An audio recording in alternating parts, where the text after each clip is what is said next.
Then we go to our session.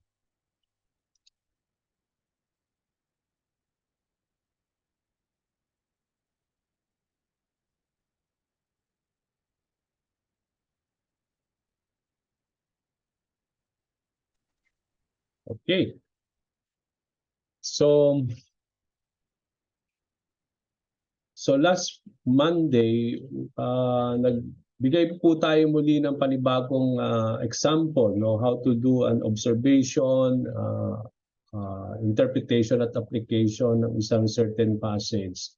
At uulitin ko po very quickly lang ito para dun sa mga hindi naka-join nung Monday, we will go to what we have learned sa observation kasi hindi ninyo maintindihan yung interpretation nito kung hindi natin naintindihan yung observation. So I will just go quickly onto it para maka-connect kayo doon sa ating interpretation at saka sa application tonight. And I hope and I pray, sabi ko nga as we do our last session, I hope and pray naka-gain tayo ng mga understanding dito sa ating pag-aaral, no?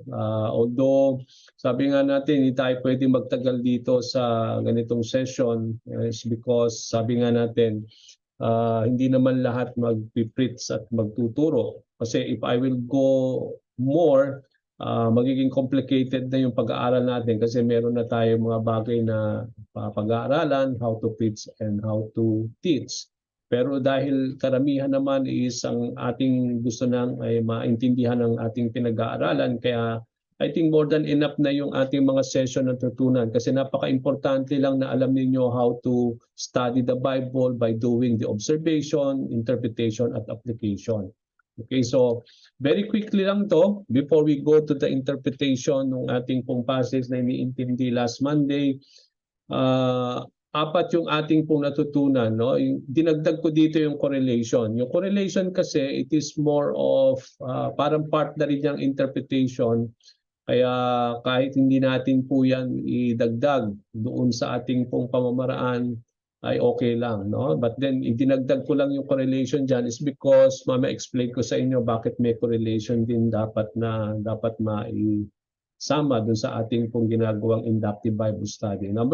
Sa ating observation, lagi nating tinatanong sa passage, ano ba ang ibig sabihin nito? Ibig sabihin, kailangan natin dalhin ang ating sarili sa mga panahon na ito ay sinulat ng author at ano ang kanyang i-deal o ano yung sinasabi ng Panginoon, ano yung mga bagay na binibigyan ng pansin ng Panginoon sa mga panahon na yon. Hindi ito, ibig sabihin ito, hindi ito isinulat para sa ating taong ngayon, no? Hindi para sa atin, kundi sa mga taon at panahon na yun ay binigay ng Panginoon. Kaya dapat maintindihan natin yung passage the way it is being written by the author, no? Ano yung ibig sabihin ng author? Ano yung gusto niyang sabihin at ano yung gusto niyang iparating sa mga tao in those times. At kailangan nating makuha yon, no? Yun yung ating iintindihin dito sa observation. What does this say?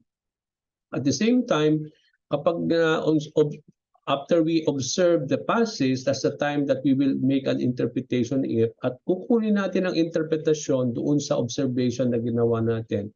At sa ating interpretation, lagi natin tatanungin ano ang kahulugan nito. No? Una, sa observation, anong ibig sabihin nito? Anong sinasabi nito? Pangalawa, sa interpretation, ano ang kahulugan? Anong ibig sabihin nito? Okay? Now, correlation, bakit sa sinabing correlation? What else it is being said and explained?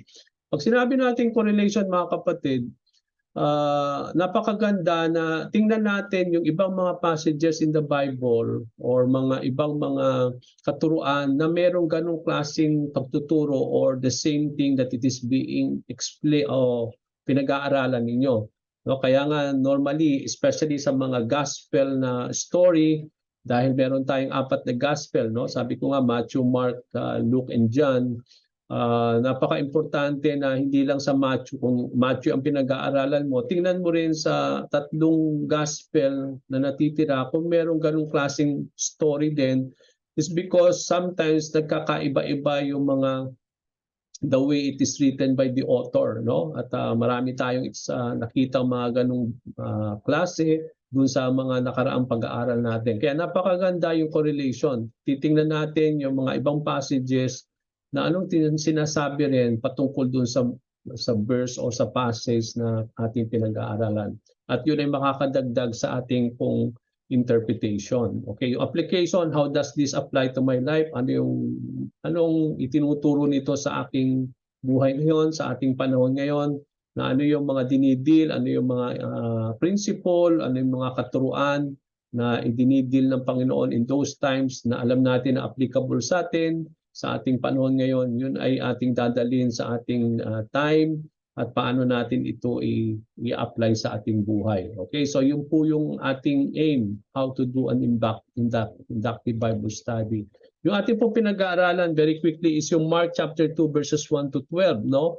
Ito yung mga panahon wherein Jesus forgives and heals a paralyzed man. Okay, very quickly lang, observation. Dito, tinake note natin mga kapatid, last Monday na sabi natin yung correlation natin. Pag sinabi natin correlation, tingnan natin din kung may mga ganung parallel na story na isinulat sa ibang mga gospel account. Kung ang pinag-aaralan natin ay Mark chapter 2 verse 1 and 12, doon natin kinuha, makikita natin na meron ganun storya ang sinulat ni Matthew sa chapter 9 verses 1 and 8 at sinulat din ni Luke sa chapter 5, 18 to 26. Kaya pag tinignan natin yung Matthew 9 saka Luke chapter 5, ay ganun din ang istorya na isinulat ni Matthew at Luke patungkol sa sinulat ni Mark. Okay, kaya napakaganda na basahin din natin itong Matthew 9, 1 and 8 saka Luke 5, 18 to 26 kasi may mga bagay dyan na makakadagdag sa mga hindi na isulat o hindi na bigyan pansin ni Mark doon sa kanyang pagkakasulat ng the same story. Kaya napakaganda na magkaroon tayo ng ganong correlation or wherever there is a parallel story written by the other authors. Okay? Now, ito po yung ating text sa Mark chapter 2 verse 1 and 12. Sabi doon, a few days later, when Jesus again entered Capernaum, the people heard that he had come home. They gathered in such large numbers that there was no room left, not even outside the door, and he preached the word to them. Some men came, bringing to him a paralyzed man, carried by 4 of them. Since they could not get him to Jesus because of the crowd, they made an opening in the roof above Jesus by digging through it, and then lowered the mat the man was lying on.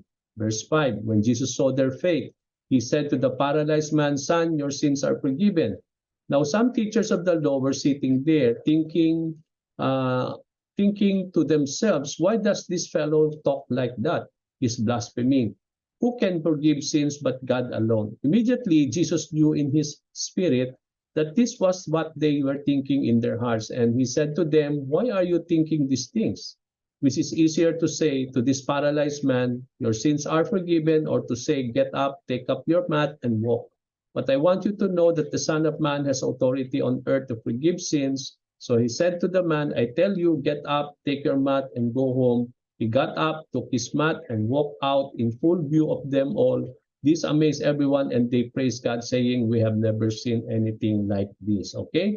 So ito po yung ating pinag-aaralan ngayon, and how do we do an inductive Bible study of this? Sabi nga natin, lagi kong inuulit-ulit, intindihin muna natin yung istorya bago tayo maggawa ng observation, bago natin gumawa ng mga questions regarding the story. Kailangan nating maintindihan. Yung para bang sinabi ko, na paano natin malalaman na naintindihan mo na, yung kaya mo nang ikwento by yourself without looking on your Bible regarding the story. Kapag na-share mo na ng sarili mo itong storya na ito, ibig sabihin, naintindihan mo na siya talaga. At dito natin pwede na tayong gumawa nung ating observation as we try to study this verse, no, from Mark chapter 2 verses 1 to 12. Alam na natin ang istorya, no? Sabi dito, mga ilang araw daw na nakaraan pagkatapos na pumasok na muli daw si Jesus sa Capernaum, maraming narinig ng mga tao na siya ay umuwi sa kanyang bayan. Okay? So sila ay nagtipon sa napakaraming number na doon sa lugar daw na kung saan nandun si Jesus ay punong-puno ng tao na wala isa man pwedeng pumasok kahit tumayo sa labas ng pintuan dahil ito'y punong-puno ng tao. At doon ibinahagi daw ng Panginoong Jesucristo ang salita sa kanila. Ngayon, meron daw dumating na mga kalalakihan na may dalang paralyzed man, 4 daw sila, sabi doon. At dahil hindi sila makapasok kung saan nandun si Jesus, dahil sa napakaraming crowd, ang ginawa nila, pumalik sila sa itaas ng bahay, doon sa bubong, at sila'y gumawa ng butas, at doon nila ibinaba yung taong paralyzed. At sabi nga natin, ito ay tamang-tamang binaba nila kung saan nandun si Jesus. At nung nakita ni Jesus ang kanilang ginawa, nakita ng Panginoon ang kanilang pananampalataya at sinabi niya dun sa taong paralyzed, anak, sabi doon, tinatawad na ang iyong mga kasalanan. Ngayon, doon din daw sa lugar na yon ay may mga teachers of the law na nakaupo doon, at nung narinig nilang sinabi nila ni Jesus dito sa paralyzed man kung paano pinatawad ang kanyang kasalanan, sinabi nila sa kanilang mga sarili, ano yung sinasabi ng taong ito? Siya ay nagbablasphemy. Sino ba ang pwedeng magpatawad kundi ang Diyos lamang? So, immediately, sabi dito si Jesus, dahil naalaman niya by His Spirit kung ano yung iniisip ng mga tao sa kanilang mga puso. At sinabi nila ni Jesus sa kanila, anong iniisip ninyo? Bakit ganyan ang iniisip ninyo? Ano ba ang pinakamadaling sabihin dito sa paralyzed man? Sabi niya, your sins, pinatawad na ang iyong mga kasalanan, o sabihin sa kanya na tumayo ka, dalhin mo ang iyong banig at lumakad ka. Pero dahil gusto kong malaman ninyo na ang Son of Man, referring to himself, ay may kakayahan at may authority para ito ay magpatawad ng mga kasalanan, sinabi niya dun sa taong paralyzed, sinasabi ko sa iyo, tumayo ka, dalhin mo ang iyong banig at ikaw ay umuwi. At anong sabi? Sabi doon, itong taong ito ay tumayo, kinuha niya ang kanyang banig at siya ay naglakad sa nakita ng buong nandoong tao. No? At sabi dito, namangha ang lahat ng lahat at sila ay nagpuri sa Panginoon, at ang sinabi nito, ngayon we have never seen, hindi kami nakakita ng ganitong klase na ngayon lamang nila nakita. Okay, so yun, no? Very quickly, so by that we can say that is the story, no? Tinagalog ko para naintindihan ninyo. Okay, now let's go to the plot of the story. Ano yung pinaka-plot? Pag sinabi natin plot, picture niyan muna ninyo yung ano yung nangyayari sa nandun. Sino yung mga nandoon, kailan nangyari at saan nangyari. So titingnan natin yung pinaka-plot, yung sentro nung story. Makikita natin na ang character in the story, who are in the characters of the story, nandun si Jesus, yung napakaraming tao or crowd, o nandun yung mga kalalakihan na may daladalang paralyzed man, no? At yung paralyzed man, pwede natin idagdag doon, and teachers of the law. Now, sabi ko nung last Monday, meron akong idadagdag dyan sa characters na hindi ko dinagdag muna dyan kasi ang pinag-aaralan natin ay Mark. Pero kung babasahin natin yung Luke, yung parallel passage sa Luke, meron po dong sinabi na may dapat idagdag dito sa character. Kaya lang hindi ko dinagdag kasi Mark ang pinag-aaralan natin. But then later on, idadagdag natin. So take note of that. Babanggitin ko po yun, sino yung character na yun na dapat idagdag dyan. So where was Jesus in the story? Saan siya nandoon? Doon pa lang sa umpisa pa lang, makikita natin dito na siya ay nasa Capernaum. So doon pa lang sa verse 1, alam na natin mga kapatid kung saan siya nandoon o saan nangyari itong story na ito. It was in Capernaum. And when the story happened, kailan daw ito nangyari? Mga ilang araw pagkatapos daw na pumasok si Jesus na muli sa Capernaum. So hindi natin alam, basta sinabi doon few days. We don't know how many days. So, but then that is when this story happened. A few days after Jesus entered again Capernaum. So, ibig sabihin, pumasok na muli sa Capernaum si Jesus. Ibig sabihin, hindi ito first time na siya ay pumasok. Ibig sabihin, siya ay pumasok na muli. So ibig sabihin, maraming beses na siyang labas-pasok sa Capernaum, at sinasabi dito, panibagong pagkakataon na naman na siya'y pumasok sa Capernaum. No? He entered again. So ibig sabihin, yung word na again, it means maraming beses na siyang pumasok sa lugar na yan. Pero ngayon, pumasok daw siya muli doon at sabi doon, nangyari ito mga ilang araw pagkatapos siya pumasok doon sa Capernaum. Okay, so we don't know what is the day, but it says there a few days after Jesus entered again Capernaum. So tingnan natin po yung verse. Ang sabi dito, a few days later when Jesus again entered Capernaum, a people heard that he had come home. They gathered in such large number that there was no room left, not even outside the door, and he preached the word to them. So himay-himayin natin yung ating mga verses. Unahin mo natin yung verses 1 and 2. Ano yung makikita natin dito sa ating observation? Where is Capernaum? Kasi binanggit dyan, we know that kapag nag-aaral tayo ng Bible, mga kapatid, passages, kailangan nating mayroong mga i-take note ng mga words, especially mga lugar. Kasi kailangan natin maintindihan yung mga lugar, no? Yung mga places na binanggit dyan. At napakaganda na pag-aralan natin kung saan lugar yon, o kung may Bible map kayo sa inyong Bible, o kung hindi man, i-google ninyo, malalaman natin kung ano yung saan yan. At the same time, i-google din ninyo ano ba yung Capernaum, marami kayong malalaman patungkol sa lugar na yan. So where is Capernaum? So dinagdag ko dito, saan ba ang Capernaum para malubos natin mainawaan bakit labas-pasok si Jesus Christ dito sa Capernaum. Bakit maraming beses siyang laging nandyan, no? Kasi sinabi doon again. Ibig sabihin maraming beses siyang pumapasok lagi na Capernaum. Bakit very special itong Capernaum kay Lord? Ba't labas-pasok siya dyan? So where is Capernaum? Capernaum was a city located in the northwest shore of the Sea of Galilee. At alam natin mga kapatid, ang Sea of Galilee is very special in the ministry of the Lord, no? Kasi bakit very special yung Sea of Galilee? So ibig sabihin, yung Capernaum ay northwest shore, sa northwest shore ng Sea of Galilee. So malapit siya sa Sea of Galilee. At dito natin malalaman na itong Sea of Galilee, kung saan malapit ang Capernaum, very meaningful yan kasi diyan tinawag ni Jesucristo si Peter and Andrew, no? Para sila ay sumunod sa kanya bilang mga disciples. Makikita natin dyan sa Matthew chapter 4.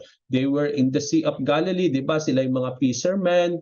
And then when Jesus Christ called them, they left everything and followed the Lord. Kaya it is in Capernaum at makikita natin sa Sea of Galilee nangyari yon. But then si Peter and Andrew, nakatira sila sa Capernaum. Yun ang kanilang home place, okay? Yung Capernaum. Kaya makikita natin dito na very special itong lugar na ito kay Jesus Christ. Now, dito rin natin makikita mga kapatid sa Matthew 9 verse 9 na dito rin tinawag ni Jesus Christ si Matthew, yung tax collector na nagsulat ng Gospel of Matthew. Alam natin na dito rin sa Capernaum siya nagtatrabaho as a tax collector nung tinawag siya ni Lord, okay? At higit sa lahat, dahil madalas dyan si Lord sa Capernaum, marami siyang ginawang mga miracles dyan sa lugar na yan. Makikita natin sa Matthew 8 verse 5. Ibig sabihin, napakaraming mga miracles ang ginawa ni Lord dyan sa lugar na yan. Okay? Kaya nakadagdag yon sa ating understanding, no? Sabi ko nga, kung hindi tayo nag-aaral ng ganito, parang pag pinag-aralan natin yan, binasa lang natin, nakaligtas sa atin yung Capernaum na hindi man lang natin nalaman bakit ganon, saan ito, bakit laging pumupunta diyan si Lord, ano mga nangyari doon sa mga unang panahon na pumunta siya diyan sa Capernaum. So dito nakita natin, nung inalam natin where is Capernaum, pinag-aralan, makikita natin na kaya siya labas-pasok dyan, may mga bagay na ginawa si Lord dyan sa lugar na yan, ito po yung nakita natin, okay, sa pag-aaral natin. So nakadagdag sa inyong understanding na kung hindi tayo magagalito ng inductive Bible study o magagawa ng mga observation, hindi natin matutuntun itong mga ito na makakadagdag sa ating kaalaman, no, sa ating pinag-aaral na passage, okay? Now, tuloy natin what the people heard. Kasi sabi doon, the people heard, no? Ang linaw-linaw. Sabi, when Jesus again entered Capernaum, the people heard. So, what the people heard? Ano yung kanilang narinig? They heard that Jesus had come home. Okay, so why Capernaum must consider Jesus home? Ito, tinake note natin dito mga kapatid, Kasi ang sabi dito, the people heard that he had come home. Ibig sabihin, bakit home? Diba sa Nazareth ang home ni Jesus Christ? Kasi doon siya lumaki. Bakit yung Capernaum ang naging parang home niya? No? Kasi sabi doon, they had come home. That Jesus Christ had come home. Na parang umuwi siya sa kanyang bayan. Alam natin mga kapatid, na lumaki siya sa Nazareth. Yun ang kanyang home place. Now, maintindihan natin niya kasi kung why Capernaum was considered Jesus' home, mga kapatid, is because although he grew in Nazareth, pero meron mga, nung siya po ay mag-i-start ng kanyang ministry at siya started now to speak to the synagogue sa Nazareth, may pagkakataon mga kapatid na he was driven from Nazareth by the religious officials. No, nung itinaboy siya sa Nazareth at dahil tinaboy siya ng mga religious leaders in those times, no, dito siya sa Capernaum nagpunta at doon siya somehow nanirahan, no? It was a chosen home city of Jesus. Kaya dito sa Capernaum, ito ba'y parang kanyang second place kung saan doon siya doon siya nalalagi after nung siya ay pinalaya sa Nazareth ng mga religious leaders in those times, okay? So that added also to our understanding kasi bakit sinabi doon that Jesus had come home? Anong ibig sabihin nun? Di ba? Ang alam natin sa Nazareth siya. Ngayon, kung hindi tayo mag-aaral, hindi natin maintindihan yon. So, paano natin malalaman yon? I-google lang natin. What is Capernaum in Jesus Christ? No? Why Capernaum is considered home to Jesus? Type nyo sa Google. Malalaman ninyo doon yung ano yung mga bagay na sasabihin ng Google doon at masasabi doon that it is a chosen city or chosen home of Jesus Christ because he was driven from Nazareth by the religious leaders. Okay? So nakadagdag yun sa atin. Kaya nung nalaman ng tao na siya'y umuwi sa kanilang lugar, dahil sigurado, kaya nagtipon sila doon at para ma-meet si Jesus Christ. Okay? How many people gathered? Sabi doon, large number of people. Why large number of people? Bakit napakaraming tao ang nagpunta doon sa lugar na yon? Unang dahilan because they have heard that Jesus had come home. Nadinig daw nila yung balita na si Jesus ay umuwi sa kanilang lugar. Okay? So ibig sabihin, Jesus considered Capernaum as his home also. So ang pangalawang reason bakit napakaraming pumunta doon is because Jesus was well known. Because the place was his chosen city or home. So, ibig sabihin, kung yun ay naging home place ni Jesus Christ, maraming nakakakilala sa kanya. Kaya nung pumalat yung balita na siya ay nandoon, at sabi nga natin ng mga nakaraan, maraming mga miracle na nagawa si Jesus Christ doon, kaya ito ay makakadagdag kung bakit maraming tao ang sumusunod na sa kay Lord. So, ibig sabihin, Jesus became well known in those times. Kaya, nung narinig nila na si Jesus ay pumunta sa Capernaum, napakaraming tao ang nagtipon doon. Okay? So, what happened when large people came? Ang sabi doon, there was no room left, not even outside the door where Jesus was. No? Punong-puno yung lugar kung saan natin si Jesus na wala even pwedeng tumayo doon sa pinto. So, ibig sabihin, full pack talaga. So, what did Jesus do when large people gathered to the place where he was? He preached the word to them. No?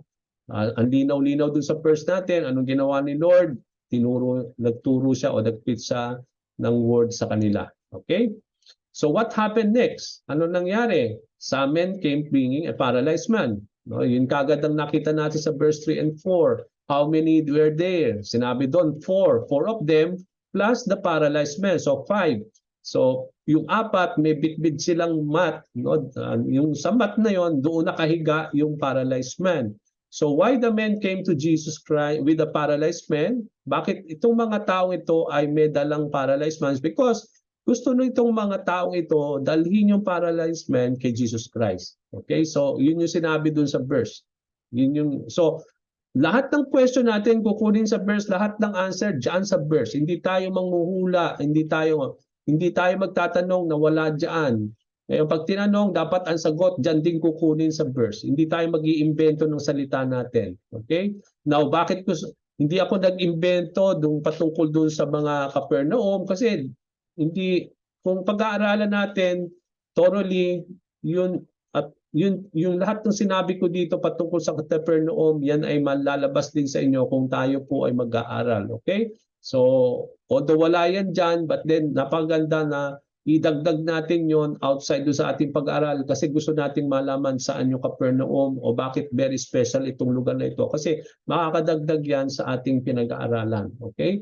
At sabi ko nga, kung wala kayong mga means, mag-Google lang kayo o sa mga biblical site, lalabas po yung mga sagot na yan. Okay? Now, what happened next? They could not get the paralyzed man to Jesus. So, gusto nila dalhin itong paralyzed man kay Jesus.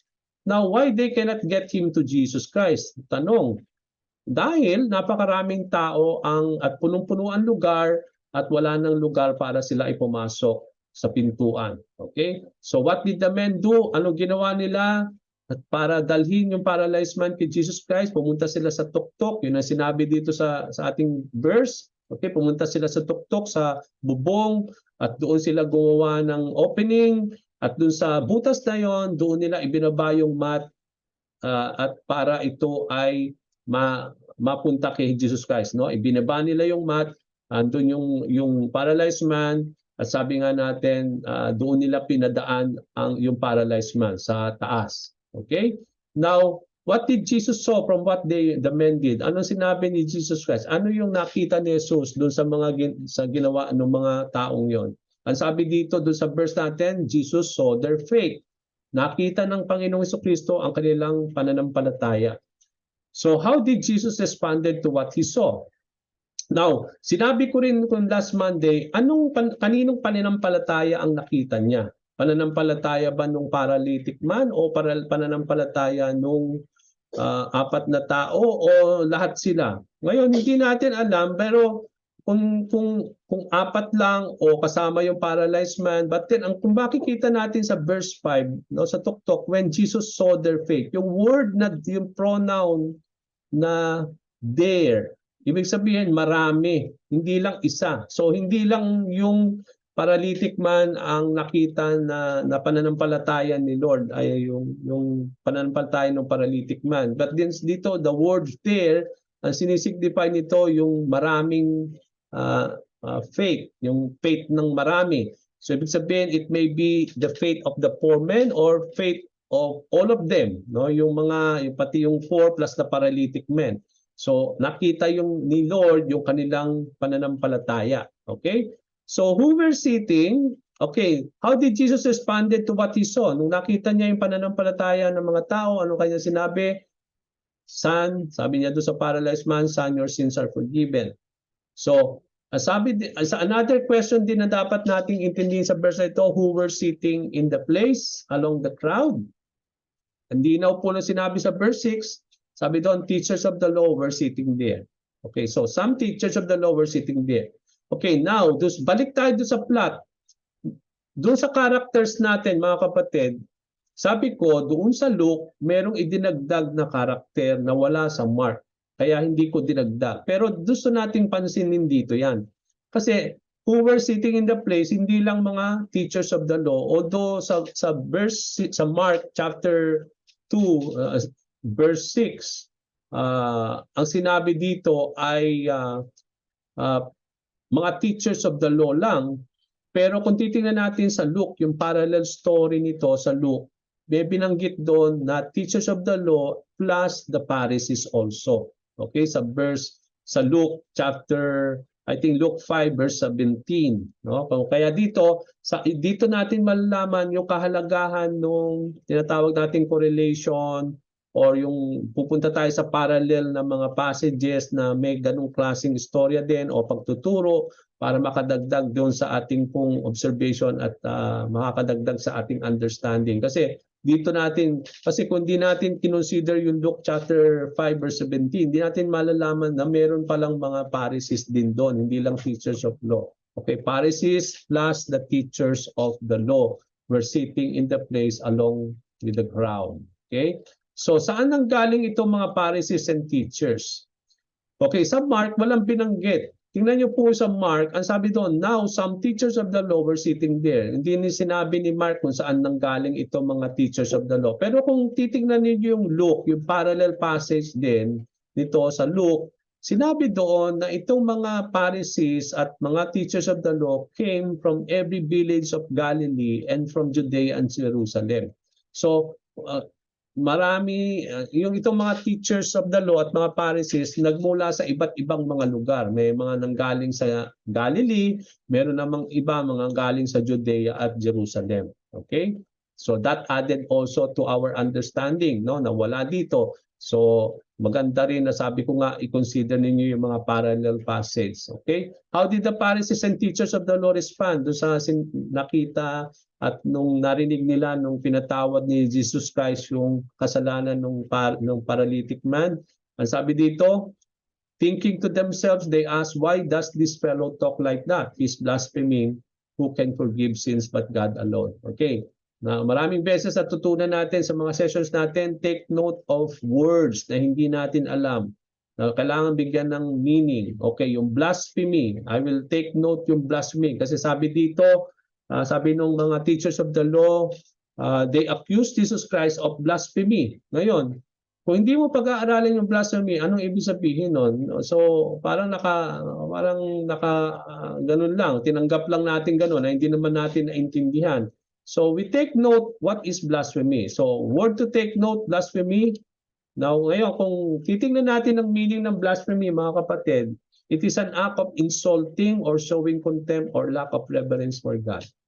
And it is an unpardonable sin, no? Pag tayo ay nagba-blasphemy against God, then it is unpardonable sin. Walang kapatawaran, no? When we show insult and contempt or lack of reverence for God. Okay? So, bakit lack of reverence and insult for God? Kasi para bang si Jesus Christ inaangkin niya na yung para sa Diyos lamang. Yun ang sinasabi ng mga teachers of the law. Sa kanila, dahil sila yung mga religious leaders, ang kanilang understanding is ang Diyos lang ang pwedeng magpatawad. At ang tingin nila kay Jesus Christ ay wala siyang karapatan magpatawad dahil hindi siya Diyos. Yun ang ibig sabihin doon. So sabi ko nga nung last Monday, dito pa lang meron na tayong mga interpretation na lalabas, no? Yung pag pinag-aralan natin yung blasphemy, no, makikita natin na they accused Jesus Christ of insulting God or showing contempt to God because he's claiming something that is for God alone, and that is to forgive sins. No? Yung pang inaangkin niya yung para sa Diyos lamang. So doon pa lang makikita natin na sa mga religious leaders, sa mga teachers of the law at Pharisees, when it comes to Jesus Christ, hindi sila naniniwala that He is God in the flesh. He is just looking Him as a man only. At dahil siya'y tao, wala siyang karapatang magpatawad ng kasalanan, kundi ang Diyos lamang. Okay, so kaya napakagandang i-take note yung blasphemy, mga kapatid. No? Para bang iniinsulto ni Jesus Christ ang Diyos nung sinabi niya yon, at yun yung thinking ng mga Pariseo at ng teachers of the law. Okay?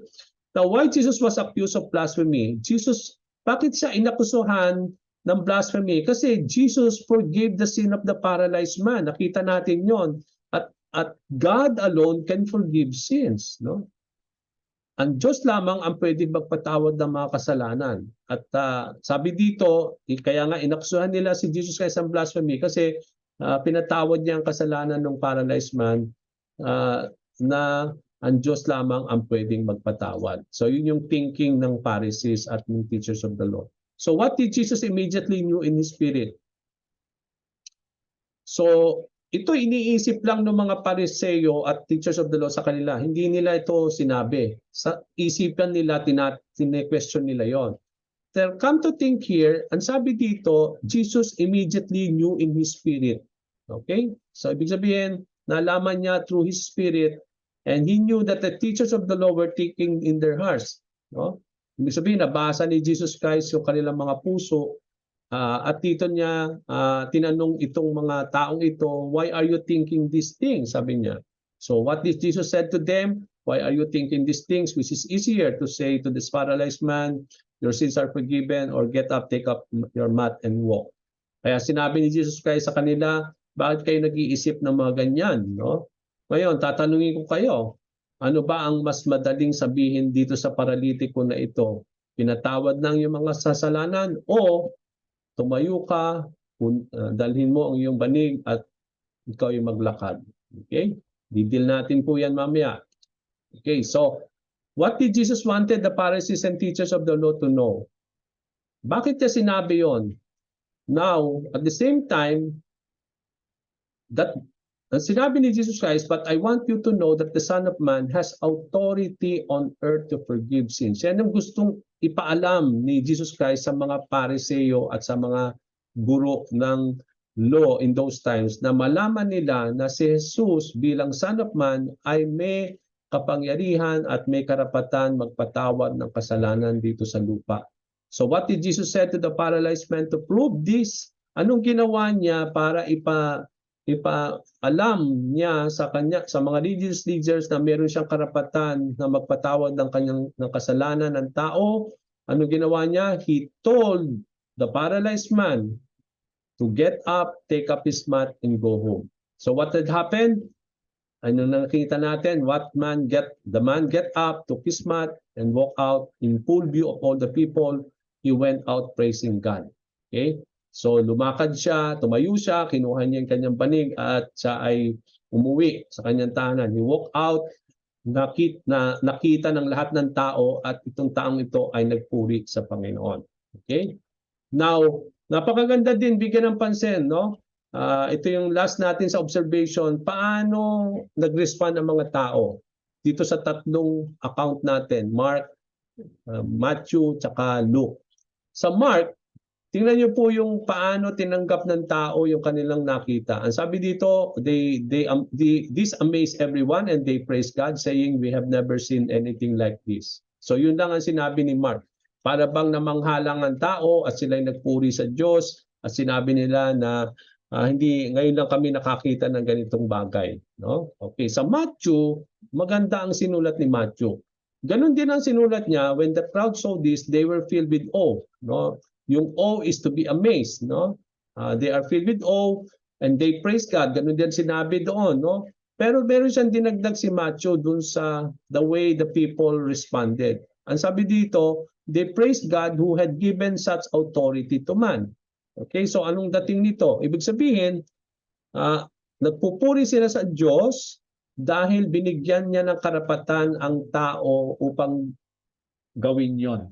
No, yung ibig sabihin, ang sinasabi dito ng mga tao ay ba ang Diyos ang nabigay ng authority para kay Jesus para gumawa ng miracle kung kaya nakalakad itong taong ito.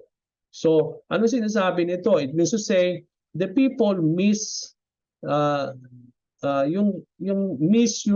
way this kung anong ibig sabihin itong miracle na ito.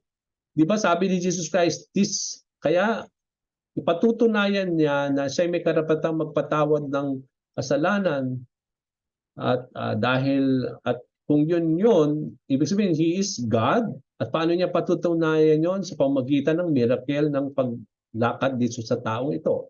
So hindi yun nakita ng tao, no? Ang nakita nila is para bang he is just a man, na siya'y tao lang na binigyan ng authority ni God upang maggawa ng miracle.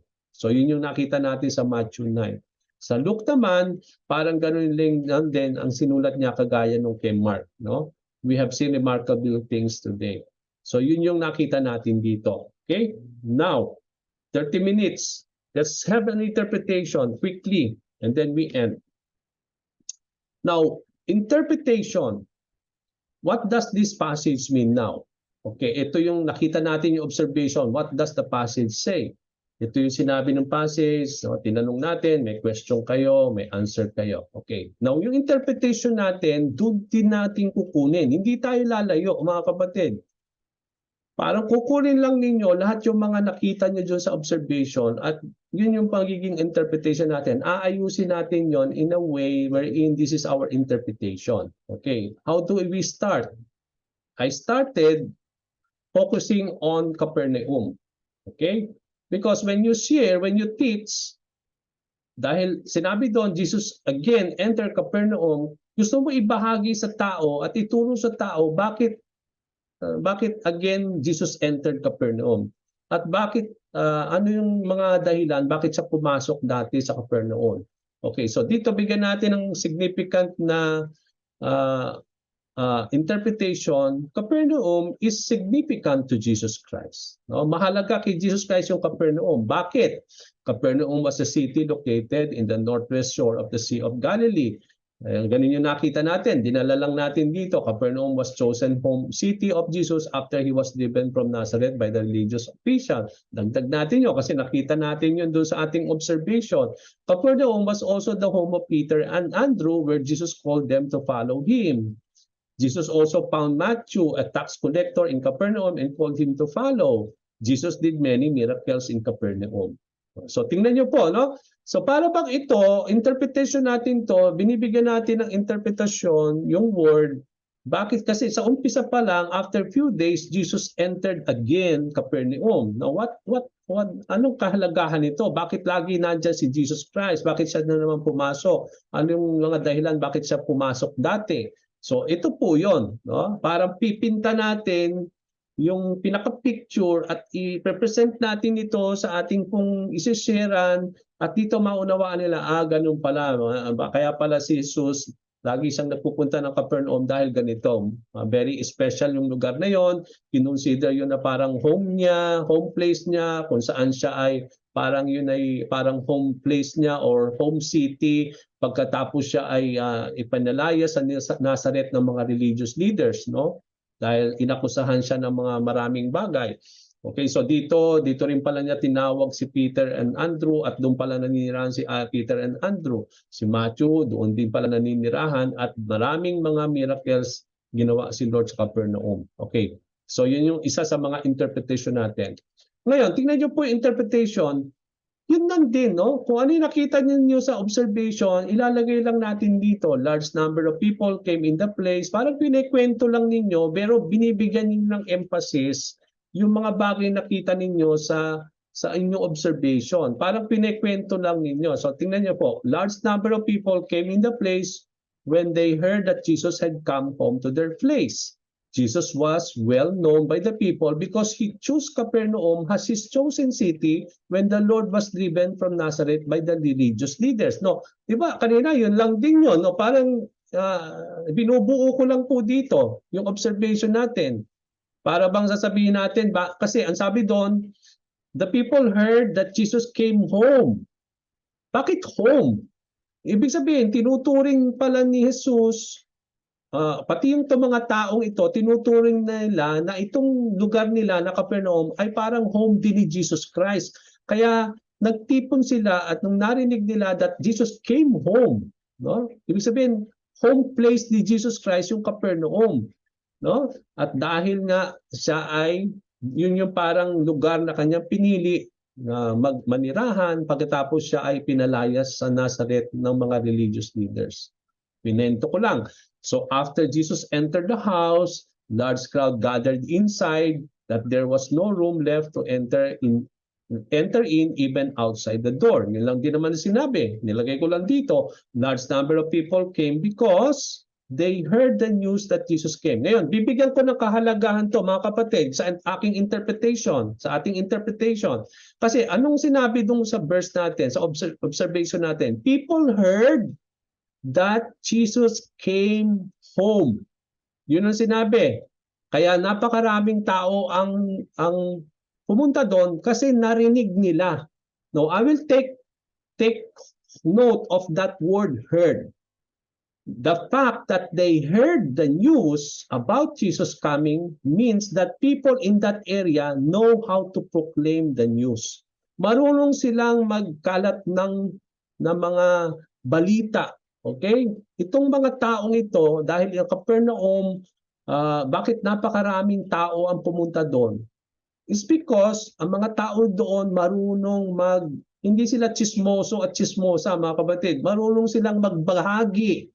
Marunong silang mamalita ng magandang balita dahil narinig nila na, kunyari, yung isa nagbalita na ito na nandito si Jesus sa ating lugar, no?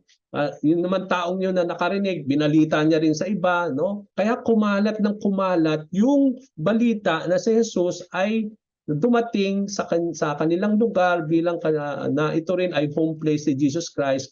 Kaya dahil doon, pwede nating sabihin sa ating interpretation, bakit maraming tao ang pumunta doon is because they know how to proclaim the news. They know how to tell the good news to the people. Okay? Kaya marami po ang nakarinig.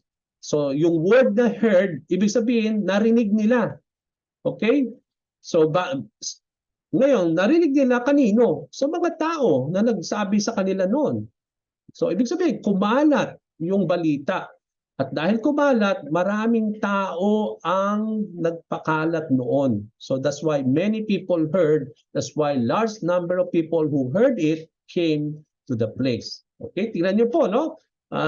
Nagkaroon na tayo ng interpretation dito by just taking note of that word heard. Kasi why they heard is because they heard it from someone. From whom? From the people, no? Ibig sabihin, nagpasalin-salin yung balita, kaya maraming tao nakaalam noon. So, we can say that these people who are living in Capernaum, when they heard that Jesus Christ came home to their place, binamalita nila ito sa lahat ng tao. So, yun yung napakaganda dito sa mga tao din sa lugar na ito ng Capernaum.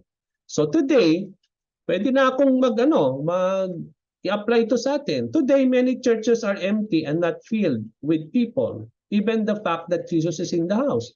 Di ba? Pag tayo yung nasa simbahan, pinoproclaim natin na kasama natin ng Diyos. Di ba? Na si Jesus ay nandun sa church. Yun yung totoo. No? But ngayon, kung kasama natin si Jesus, bakit walang tao? Bakit empty yung ating mga lugar? Hindi kagaya ng Capernaum, hindi kagaya ng lugar kung saan nandun si Jesus. Jesus is at home, pero bakit punong-puno ng tao? Pero yung ating mga churches, bakit hindi puno? Samantalang si Jesus ay umuwi rin sa ating Jesus is with us, no? He came home with us because He is dwelling in us. No? Ngayon, bakit? Ayun ang tanong, no? The reason is not because God is not present, but we fall short of proclaiming the good news that God is in the house among the people. Yung mga tao, pinagkalat nila, God is here. No? Jesus Christ is here. He came. So sa ating din, dapat pinoproklama natin na kasama natin ang Diyos, na God is in the place, God is in the church, God is in the house. Kailangan natin, yun ang kalama-laman ng tao na kailangan nating ibahagi kagaya ng mga taong ito. So churches will be filled with worshipers, not even to stand outside the door, if we will be like the people in those times who always proclaimed that God had come home with these people. So para bang kung yan yung paparating natin sa tao kagaya ng mga tao in those times, ng mga panahon ni Jesus Cristo, I believe ang kailangan marinig ng tao is that God has come home with His people already. Okay? Kaya nga Emmanuel siya, the God that is with us. The God who became flesh and dwell among us. He is at home with us now. Kaya nga yun ang dapat marinig ng mga tao, no? At ang ngayon ang tanong, yun ba yung ating ibinabahagi? Kaya nga siguro kaya nga tayo empty is because this is not the news that we are proclaiming, na yun ang ipinoklema ng mga tao. Kaya punong-puno ng tao in those times. So Jesus called His disciples to proclaim and share the good news to all people. Lahat tayo bilang mga disciples, we are called by the Lord to share the good news. And what is the share of the good news of the Lord? That the coming of the kingdom of God is here. Na ang kingdom of God ay nasa atin na. Yun ang gusto nating iproklama. Yung good news of the kingdom of God has come because of Jesus Christ. Okay? That's why God is at home already with us. Because His kingdom is with us. It is within us, in our hearts, sabi nga natin. Okay, so seeing the large crowd gathered to Him, Jesus preached the word to them. Jesus not only is anointed to preach the word, pero sinabi sa Luke 5, kaya nga ito yung sabi ko sa inyo, no? Ang ganda kung titignan ninyo yung parallel passage, ang sinabi dun sa Luke 5 verse 17, the same story, binanggit ni Luke na na although hindi niya binanggit that Jesus preached the word kagaya ni Mark, pero sa kanya ang sinabi doon that the power of the Lord was with Jesus also to heal the sick. So it means to say, at that very moment, Jesus Christ was really empowered by God to heal the sick. No? Hindi lang siya anointed to preach the word based on Mark, kaya ibinagahagi niya ang word of God sa kanila, but he is also anointed based on Luke chapter 5 verse 17, that he is also empowered by the Lord to heal sicknesses at that particular time. Okay? Along with the large crowd, some Pharisees and teachers of the law were sitting with the crowd. Okay, yun yung nakita natin. Binanggit lang natin dito. They came from every village of Galilee and from Judea and Jerusalem. Dinagdag ko lang din yun dahil yun yung nakita natin din. Suddenly, 4 men came bringing to Jesus a paralyzed man lying in a mat. This reveals, eto pa po, no? Ano sinasabi nito? Hindi lang ang unang sinasabi dito, ang mga tao in those times, in the time of the Lord, dito sa istorya ito, marunong silang magkalat ng magandang balita ng pag-uwi ni Jesus. Kaya maraming tao ang dumating. Hindi lang yun ang bibigyan natin ng pansin na nakita natin sa storya. Ano makikita natin doon sa 4 men with the paralyzed man? This reveals that not only people in those times know how to share the news about Jesus, that the place was full. Sorry for that. That should be place was full of people, but also they know how to bring people to the Lord. Okay? Come to think of this, itong 4 na tao ito, pwede lang naman silang pumunta lang by themselves. Okay? But pahirapan pa nila yung sarili nila na magsama isang paralitiko, bipit-bitin nila yon. No? Hindi natin alam saan sila nanggaling, kung gaano kalayo ang tinakbo nila. Pero why it is that they have the heart to bring that paralyzed man to Jesus Christ? Ang sinasabi doon, they know how to bring people to the Lord. They know how to bring the sick people to the Lord. They know how to bring people who needs the Lord. Yun ang sinasabi din dito. So, ito rin ang nakikita nating interpretasyon, nare-reveal doon na ang mga tao din doon ay marunong magdala ng mga tao kay Jesus. And that is something that we also needs to see in our lives today. Marunong ba tayo magdala ng mga tao sa Panginoon, mga kapatid? O kontento lang na tayo lang tayo, dahil pupunta tayo na tayo lamang na hindi nagdadala ng mga tao na nangangailangan kay Jesus. Pero dito tingnan niyo po yung nangyari doon sa 4 men. Okay? So that can be part of our interpretation, that people in those times know how to bring people to the Lord, especially those who are sick. The 4 men brought the paralyzed man with them so they can get him. Anong intention ng taong ito? They want this paralyzed man to get to Jesus. Now, the word get, alam natin na itong paralyzed man hindi siya makakalakad. Okay? But ang kailangan may magdadala sa kanya para siya ay makarating kay Jesus at mapunta siya kay Jesus. So, it means to say, they brought the man with them because they believe that Jesus is able to heal him. Naniniwala ang yung taong ito na may dala sa kanya na may kakayahan si Jesus na magpagaling. Kasi kung hindi sila naniniwala, bakit kailangan pahirapan nila yung sarili na dalhin itong taong may sakit? Kaya nila ginawa yon is that they know Jesus Christ can heal him. So the men didn't lose hope. Tingnan niyo po, hindi sila nawala ng pag-asa nung nakita nila na hindi nila kayang ipasok yung tao sa loob. Dahil punong-puno. Hindi sila umuwi na para bang hopeless o hindi sila umuwi na para bang walang saysay. Pero tingnan niyo po yung pananampalataya nitong mga taong ito. Hindi sila uuwi ng wala. Pero nanaig ang kanilang pananalig sa Diyos, nagagawa ang Diyos ng pamamaraan. Anong ginawa niya? They went up to the roof with the paralyzed man. They made an opening in the roof and lowered the mat the man was lying in. Ano sinasabi nito mga kapatid sa atin? Ang tinuturo nito, ang interpretasyon nito, nire-reveal nito is that this teaches not to lose hope and persevere even circumstances do not permit us in coming to Jesus Christ. May mga pagkakataon na may pipigil sa atin sa ating paglapit sa Panginoon. But then, don't allow those things to hinder us.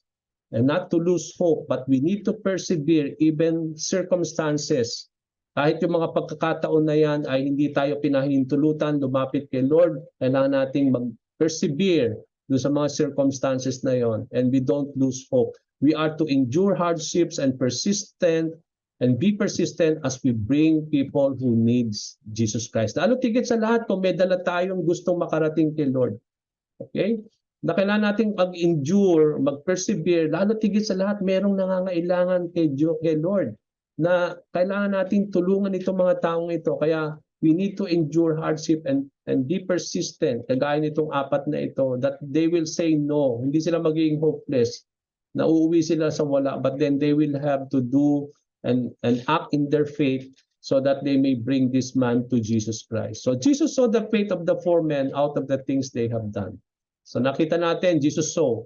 Now, the 4 men exercised their faith out of difficult and challenging situation. Kitang-kita yung kanilang pananalig doon sa difficult and challenging situation. Ano yung difficult and challenging situation? Yung hindi sila makapasok para dalhin doon yung paralyzed man. Okay? But then, they exercised their faith by going to the roof. Now, this tells that faith is to be put into action and exercised by taking a bold step in coming to the Lord no matter what. So ano sinasabi nito? From the example of the paralytic, for the 4 men who bring the paralytic, na ang ating pananalig pala, mga kapatid, ang ating pananampalataya, it has to be put into action. And that is to be, and when you put that into action, it is being seen by God. Kitang-kita ni Jesus Christ yung faith nila by their action. Okay? Ano yung action? Nung pumunta sila sa rope at gumawa ng opening in the rope to bring the paralytic man down. Kitang-kita yung faith nila that has been put into action. Ngayon ang sinasabi nito, correlation, sabi nyo, ano siya sinasabi ng ibang passage? Dadaling ko na yung James 2:17. James said that faith without works is a dead faith. Okay? It also reveals that God is able to see our faith when we exercise and put it into action. So when we put our faith into action, no? Ibig sabihin, pag pananalig, kailangan niya may kaakibat na gawa. Kailangan natin iput yung pananalig natin into action. And when we do that, it is being seen by God. Kaya Jesus Christ saw the faith out of their action, out of their faith, no? That is put into action, God saw it, or Jesus Christ saw it. So it reveals that God is able to see. Now, dinala ko lang Hebrews 11:1. Now, faith is confidence in what we hope for and assurance about what we do not see. Ito yung parabang, this is something that will bring us into not to be hopeless, because faith is our confidence of the things that we hope for. No matter yung ano man yung magiging balakid dun sa gusto nating gawin para sa kay Lord, lalo tigit sa lahat sa mga taong ito to bring that man to Jesus Christ. So they exercise their faith, their confidence that they will able to bring this man to the Lord. Okay? Now, Jesus, after seeing the faith of the men, He forgave. So nung nakita niya yung pananampalataya ng mga tao, He forgave the sins of the paralyzed man.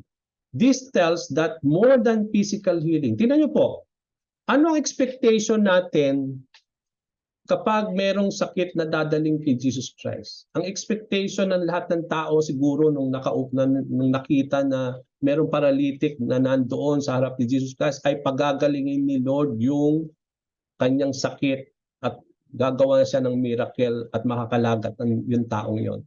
Yun kagad ang thinking ng lahat. At siguro tayo rin. Okay?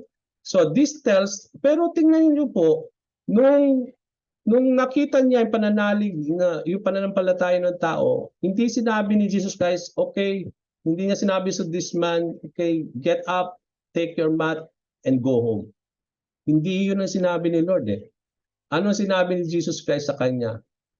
Son, your sins are forgiven. Ano sinasabi noon sa ating interpretation?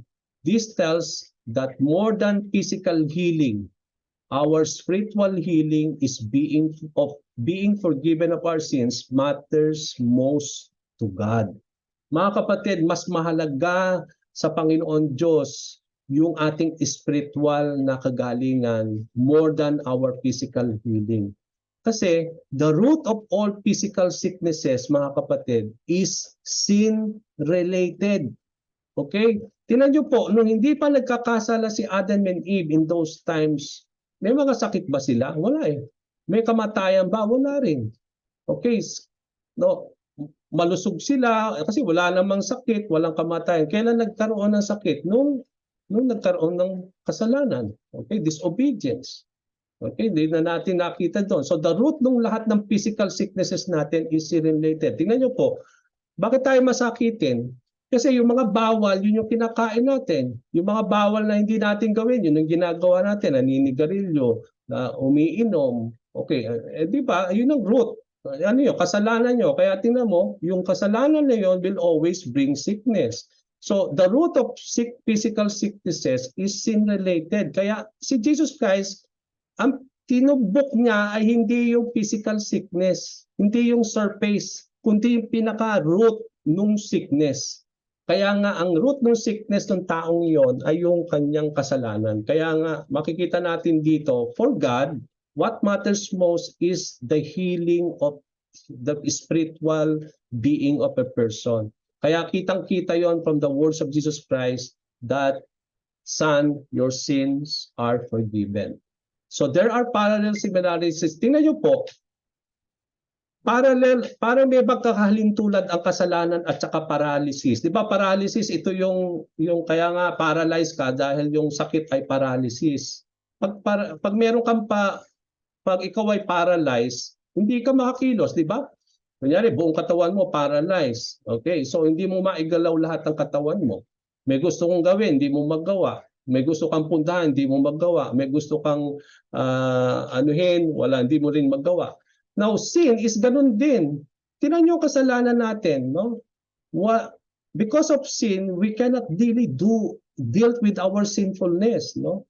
We cannot even do things to move ourselves from sin. Para bang paralyzed tayo because of sin, no? Ibig sabihin, kaya nga sabi ni Paul dun sa kanyang mga writings, di ba? Yung mga bagay na gusto nating gawin patungkol sa Diyos, yun ang hindi natin ginagawa at ang mga ginagawa natin ay yung mga ayaw nating gawin. Okay? Because we are paralyzed to do things about God, to move away from our sin, no? Hindi yun eh. So, kung makikita natin, yung sin ang nag-paralyze sa atin, mga kapatid. And so sin is like paralysis. Parang yung sin na inherit natin, naging paralyzed, yun ay parang paralysis sa atin that we cannot really move ourselves from where we are. Sabi nga, we are mired, no, with sin, no? So we are mired in sin. So when the Pharisees and teachers of the law heard Jesus forgiving the sins of man, they thought in their hearts that Jesus committed blasphemy, for it is God alone who forgives sins. Jesus knew in his heart of what the religious leaders were thinking. He said to them, which is easier, the paralyzed man, which is sin is forgiven, or to say, eto po, bigyan ko ng pansin ito. Sinabi kasi ni Lord na gusto niyang iparating at malaman ng mga religious leaders na ang Son of Man, referring to himself, ay may kakayahan o karapatan magpatawad ng kasalanan dito sa lupa. Anong ginawa niya?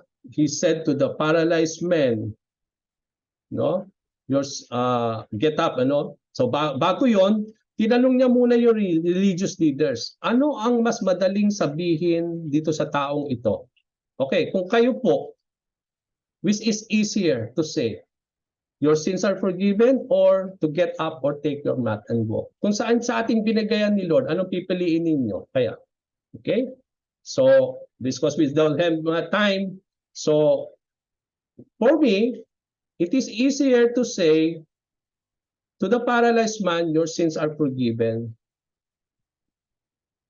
instead of saying, get up, take up your mat and walk. Bakit? Contrast yan. Di ba sa ating pong pinag-aralan sa observation, kapag may contrast na pinagkukumpara, kailangan i-take note natin yon. Di ba?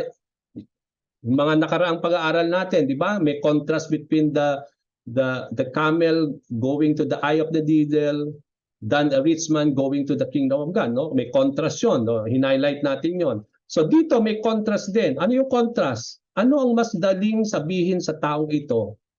Ang kanyang makasalanan ay pinatawad o napatawad o tumayo ka, kunin mo yung banig at lumakad ka. In contrast, sabi ko dito, it is easier to say that your sins are forgiven. Bakit ko sinabi na mas madaling sabihin sa tao your sins are forgiven? Because it does not require proof or manifestation of its validity. Kunyari, pag ako si Jesus Christ, sinabi ko sa inyo lahat, your sins are forgiven. Okay, makikita ba ng tao na yung manifestation niya na talagang pinatawad ko kayo? Wala eh. Hindi naman makikita ng tao 'yon eh. Okay? Pero pero kung sasabihin ko sa inyo, get up, take up your mat and walk, kailangan matupad 'yon. Kailangan makita 'yon. Kasi it is much harder because it requires proof of miracle of its legitimacy. So it is much difficult for it requires three proofs. To get up, to take the mat, and walk. Okay, so para makita natin, so sa dalawa, ang pinakamahirap sabihin sa taong ito is to get up, take the mat, and walk. Kasi kailangan talaga ng proof na kailangan matupad yon. Makita ng taong yon na talagang nangyari yun sa taong yon. Okay, pero it's much easier to say your sins are forgiven kasi although it is that we are forgiven by God, yung lahat hindi naman din makikita ng ibang tao eh. Kung talaga whether we are forgiven or not eh. Although later on may manifestation na yan sa ating buhay, pero on that portion when your sins are forgiven, wala namang manifestation yun eh. Parang talagang na-forgive lang tayo pero walang manifestation. Pero dun sa dito, kung talagang ito ay legit, kailangan talagang ang taong ito ay tatayo, kukunin niya yung kanyang mat at siya'y uuwi at maglalakad. So dito makita natin yung mas mahirap sabihin yung your get up, take your mat and walk. So Jesus replied, but I want you to know that the Son of Man has authority on earth to forgive sins. Ngayon, dahil gusto nilang malaman na ang Jesus ay may karapatan magpatawad at talagang pinatawad na, ibig sabihin, pinatawad na niya talaga yon. 100%, nung sinabi niya, your sins are forgiven, 100%. Kaya lang hindi makita ng tao yon. Kaya nga nagda-doubt pa rin sila na may karapatan ba itong tao ito na magpatawad. Ngayon, ayun nga ang gustong tumpukin ni Lord. Okay, para malaman ninyo, kailangan nyo ng proof. Okay, ito ang proof na ako'y may karapatan magpatawad ng kasalanan. Sinabi niya doon sa taong yon, I tell you, get up, take your mat, and go home. Okay? Jesus referred himself as Son of Man. So Jesus is both, sorry for that, Jesus is both God and man. He is God who became man. Jesus is both the Son of God, referring to his deity, and Son of Man pertaining to his humanity. Although sinabi dito, no, that binanggit dito, but I want you to know that the Son of Man has the authority on earth to forgive sins. Maraming mga passages na ang ginagamit ni Lord na title niya, referring to himself, is hindi niya sinasabing Son of God. He always used Son of Man. Okay? So, dito makita natin, tingnan niyo po, Son of Man has authority to earth to forgive sins. Okay? Kung siya ay anak lang ng tao, then he has no authority to forgive sin. So, ibig sabihin, itong Son of Man na ito hindi literal.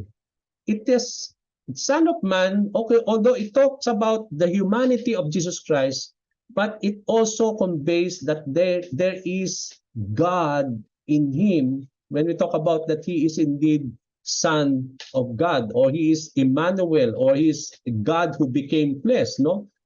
So dito natin makita na although he is the Son of Man, talking about Jesus Christ, both human and God, but he has also the authority to forgive sins. At yun nga yung gusto niya ipakita sa tao. Kasi dahil much easier to say your sins are forgiven, kasi hindi yun makikita ng tao. Ngayon, dahil hindi nga nakita ng tao, nagda-doubt pa rin sila na talaga bang napatawad to o may karapatan ba si Jesus na magpatawad, para to prove them that he has really the authority as being the Son of Man. He is both God and human, that sinabi niya sa tao ito, get up, take your mat, and go home. Okay? to prove that the Son of Man has the authority to forgive sins, Jesus said to the man to get up, take his mat, and walk.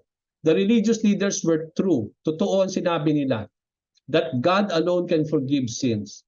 Jesus is proving that He is God in the flesh. As God, Jesus has the authority to forgive sins. Jesus has the power to heal sicknesses. So dito, dalawang manifestation na nakita natin. Pinatawad ang kasalanan, gumaling sa sakit. And that is done by the Lord to prove that He is indeed God who has not only the authority to forgive sins, but Jesus Christ is also God who has the power to heal sicknesses. So Jesus uses the physical to prove the spiritual. Ginamit ni Lord yung physical para patunayan yung spiritual. Ibig sabihin, ginamit niya yung physical healing para i-prove na talagang pinatawad yung kasalanan ng tao. He intends to do the harder part when He said, which is easier. Ang intention niya is to do the harder part. And that is to get up, take up your mat, and walk. So the healing of the paralyzed man will prove that Jesus has the authority to forgive his sins. The man get up, nakita natin, take up his mat, few slides na lang and we end. And walk out in full view of the old people, he went out praising God. Although there is no proof of the man's sins being forgiven, but the proof of his physical healing is the guarantee and assurance of his spiritual healing. We are not to doubt the forgiveness of our sins, mga kapatid. Not only God's word tells this truth, but this is manifested by our healed lives. Okay? Now, kung dadali natin yan sa ating mga sarili, tatanungin natin, napatawad na ba ako talaga ni Lord? No? Sometimes may doubt tayo kung talagang pinatawad na tayo. Mga kapatid, although we cannot really see kung talagang pinatawad na tayo ng Panginoon at that particular time nang tayo pinatawad, pero nagmamanifest yan by our healed lives. Merong manifestation po yan later on at yan ay nagpapatunay na tayo po'y pinatawad na talaga ng Panginoon. Yung mga physical healing na ibinigay sa atin ng Panginoon, yun ay nagpapatunay din na tayo ay pinatawad din ni Lord. So the miracle of healing the paralyzed man resulted for the people to their amazement and hope. They praised God but failed to recognize Jesus as God in the flesh who has only the power to forgive sins but also the power to heal. Kaya lang masakit doon at the end, nasiyahan lang ang tao sa nakita nila at naipuri sila sa Panginoon, but they failed to recognize Jesus as God in the flesh who has only the power and the authority to forgive sins but also the power to heal sicknesses. Okay, ang summary natin, very few words.